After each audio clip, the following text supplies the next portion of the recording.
friends, it's UrsulasRevenge and happy Wednesday update day. Today we have the most exciting update. They have finally made Consumables toggleable on the minimap.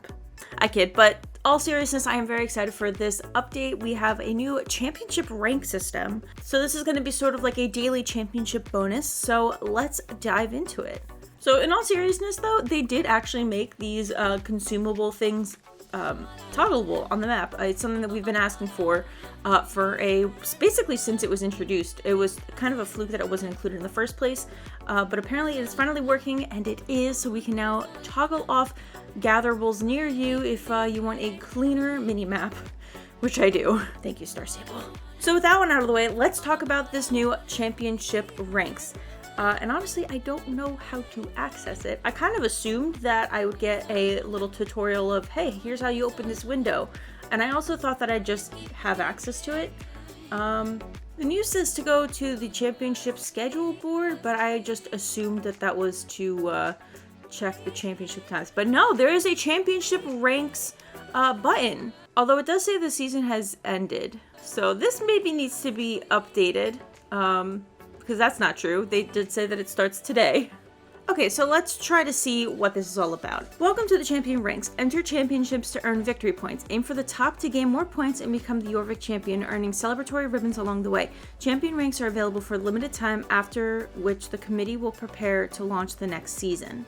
So if I'm understanding correctly, this is just season 1 where you can get all of these ribbons: Jorvik Green, Blue, Orange, Heather, Frost, Crimson, and Champion. And each of these is associated with different victory points. You get victory points depending on where you place in the championships. So if you get 1st to 4th place, you will get 5 victory points. 5th to 8th, you get 4. 9th to 12th, you get 3. 13 to 16, you get 2. 17 to 20, you get 1. So you don't have to place in the first 3 to get rewards like you normally would in a championship. And if you're on a server that doesn't see a whole lot of players when it comes to championships, you'll have an even better chance. That said, I do expect there to be an influx of players around champions for the first at least couple of weeks before people inevitably get bored and do something else. But those of us who actually really love championships, I can see this being like a consistent daily that we do. And honestly, I am one of those people who just loves doing championships, so I'm really excited. That said, being able to score 3 to 5 points, depending if you place on 1st to 12th place, is a decent amount of points to get for a very large range of positions that you can end the championship in. It's also worth saying that there are tips and tricks for championships. For example, always ride a level 13 horse if you can. This way they can still do some training while also being the fastest possible. Make sure your attack is as good as possible. There are specific stats that are considered max stat. This is a guide for what those are, so make sure your horse is wearing tack of these stats and your clothing also matches these stats. With a lot of the event clothings that they've released in the last couple of years, we have a lot of options for items that come with these stats. And finally, just keep practicing the course. You can't get better unless you actually play them.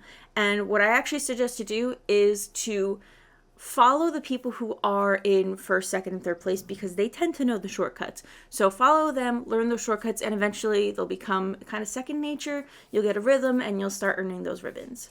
Finally, and this is a bonus, you could get better horseshoes for your horse as well. Of course, they're just going to increase the stats, which is always great. But I've also won without them, so it's not 100% necessary. But if you need that extra edge, get better horseshoes. Part of the main quest really early on with Conrad, you make the best horseshoes in the game, which are called My Handmade Horseshoes. There are other horseshoes that match these stats as well. They're a little expensive. But if you just keep cycling around the My Handmade Horseshoes to your active championship horse, it's better because they were free. Okay, so because mine says season ended, I don't know if I'll actually be able to participate until that is fixed. Apparently people have been able to play, but I don't know if it's dependent on where you live. But either way, a championship is going to start in about 5 minutes. So let's head over there and see if we can start earning victory points. Do you hear that? The clip clops. The thundering of the hooves. That's new. That sounds good. Okay, I don't want to miss a championship. We're going to keep listening to these. There's not a list of what the new sounds are. I don't know if it's just the hoof prints or if there's other sounds that your horse makes. there's not a list, so we're gonna have to keep exploring and playing to figure out if any other sounds have changed. Alright, I am signed up for the championship. Let's see if maybe this championship board has a... Nope, everything says season ended and I don't know why. I don't know if it's gonna actually give me a point. Should I relog? I've got like a minute. I've got 2 minutes. Do I relog? So we've relogged, we're back in. And, championship ranks. No, it still says season ended, and I don't know why. My only guess is that because I'm playing this, like, literally as it comes out, so maybe the time for the season to actually start hasn't rolled around yet. But why wouldn't it just be timed for when the update goes live? Anyways, it is update day. I'm sure they're still working out the bugs, so let's see if this gives us a victory point. So, what's interesting, since there's 4 people in this championship, that means that if the season actually works and gives us our points, all of us will get 5 points, which is great. So it takes a little bit of the stress of the competitions away. Obviously, I am playing like first thing in the morning, and most people don't do that. And it also doesn't account for servers that are way more crowded than mine. But I still stand by earning 3 to 5 points for placing 1st to 12th is like a really generous range.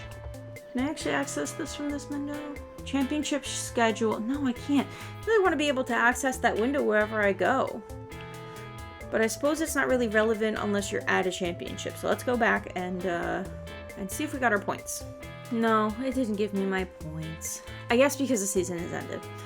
Okay.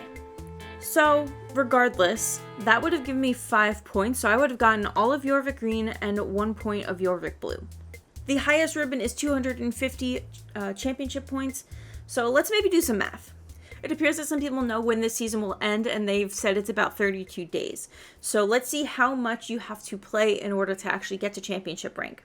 So, if you place 1st to 4th place consistently in all of your championships, that's 5 victory points per race, which means you'd have to do that in 50 championships. Okay, if my math is right, that means you would have to do, for 32 days, do 2 championships a day, because it's 1.5, it kind of breaks down to 1.5, but obviously you can't do half a championship. So if we go by this minimum of 2 championships a day for 32 days, or within 32 days, if you do 2 championships a day and you get 1st to 4th place in all of those championships, you can complete the path in 25 days.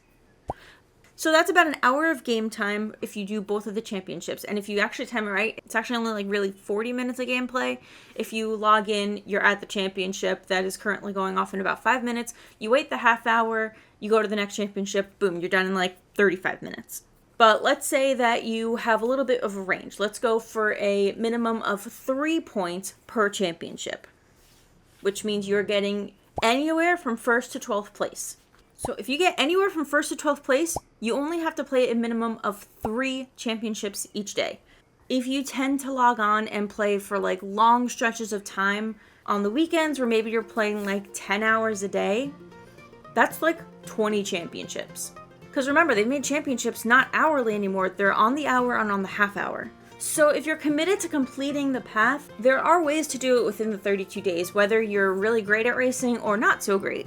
If you have a couple of really dedicated days where you're playing for a couple of hours and you get maybe like 8 to 10 championships done in the day, that's about 4 to 5 hours of gameplay, that'll make a huge dent on your path, even if you get like 12th place. I have seen a couple of people on Instagram say that this is too hard for casual players or for people who don't want to put a lot of time into it. But the nature of the championship pass is that you're supposed to put time into it. It's supposed to be a challenge. You're supposed to really work for it. And if you don't, you won't get the highest championship ribbon. It's supposed to be an award for those who do commit the time for it. I don't want to be that person, but if you don't want to play the game, you don't have to play the game. This is a feature for those who are dedicated to actually playing the championships. And if that's not you, that's okay. Not every feature is going to be for everyone. Like, I've mentioned that the whole Baroness's ribbon this past year was too easy and it was not a challenge for those of us who, like, really wanted to work for it. And while I do think that this championship path is going to take some balancing, I really hope they don't make it too easy for everyone, because then it takes the challenge away from those who actually want the championship challenge. Anyway, we got 10 more minutes until the next championship, and I still got other things I need to talk about. Alright, so over at Starshine Ranch, we have a couple of new coat variations for the Appaloosa and the American Saddlebred. I haven't looked at them in a while, so I don't know which ones are new, but this one is beautiful, and I know that this one is new, but I don't remember either of these. Don't remember either of those. Can confirm this is the only new Appaloosa today. Okay, I really like this one. This one's very cute. Let's get a full 360 so we can appreciate them. Oh, and the two new American Saddlebreds are right here. Okay, perfect.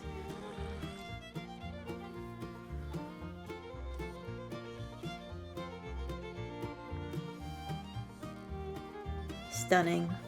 It's worth pointing out that all three of these new coats are the same price as their original horse counterparts. They're no more expensive. They're the same price.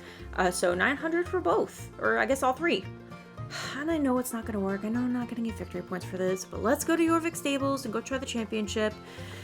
I want to start earning points.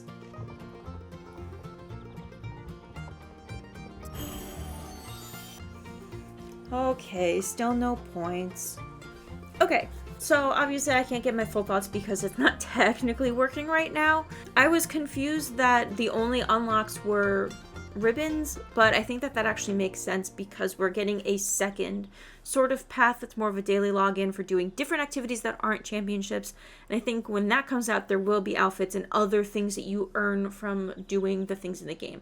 So you'll have options between doing that path or the championship path, but the championship path just released first. Once there is more things to do, maybe they should think about extending the championship one just because it's going to be tight to do all the championships you have to do each day, plus everything else you need to do each day. So I think there's going to need to be some balancing, and they might actually need to lengthen the time that you do these tracks, or maybe have less ranks to unlock. How many ribbons are there? There are 7. Maybe for 32 days, it's 5 ribbons, maxing out at 200 points instead. This way it balances a little bit more. That said, I don't think that this is the end of updating this championship thing. Obviously, it's not working right now, so they're going to have to take the servers offline to fix it and actually start this season. When it does, after the first season, they're going to have to reevaluate, probably take our feedback into consideration, and see if it's too hard or too easy. I don't think it's going to be too easy. I think that the people who are committed to actually playing the championships and completing the path will do so just fine. It's more the players who don't have a whole lot of time to play who are going to be upset by it. I've also seen people saying that the ribbon rewards aren't worth it for doing all that work. And yeah, maybe they're right. I mean, it is just a ribbon. That said, the two arguments are kind of contradicting with each other because one side's saying that they can't play enough to earn the rewards and they're having fear of missing out. And the other side that is saying we're doing all this work to get just a ribbon. And they're not happy either. So I don't know what Star Stable's going to do about that. I think it would have made more sense for them to come out with the other path first. I think people were excited to get clothing unlocks versus just ribbons. Because I get it, it is a lot of work for just a couple of ribbons, but I am a completionist and I want to collect all the ribbons, so that's making me happy. But I know that that's not the same for everybody, and that's okay. Anyways, I will have to hold my judgment until I actually get to earn some victory points. I am still disappointed that the season hasn't actually started when the update started, and they're just gonna have to figure that out. I'm hoping that by the time that I upload this video, it is already fixed. I do log in to do these videos really early, and it takes me a really long time to actually edit it throughout the day. So hopefully by the time you're seeing this, it's already fixed. Anyways, next week we are getting the Disco Divas glittering ensembles from the Instagram stories. They made outfits based off of them, I think, if I'm understanding right. I could be wrong.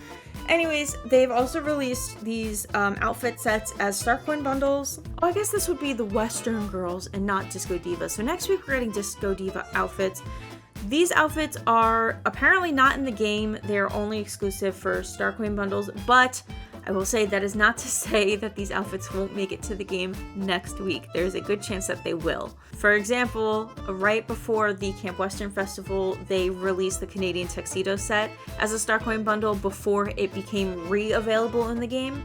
So I would not be surprised if the Starcoin bundle is to sort of tease the new outfits that are coming out, see if they can get a couple people to spend star coins to get them a little early before they drop in the game probably next week. I know this expires July 10th is a little scary because you're scared of missing out on these outfits. They will most likely appear in game next week. Anyways, that is going to be it for this week's video. If you enjoyed it, make sure to leave a like, subscribe, and turn on the notification bell so you never miss another video like this. And I will see you all in next week's video. Bye!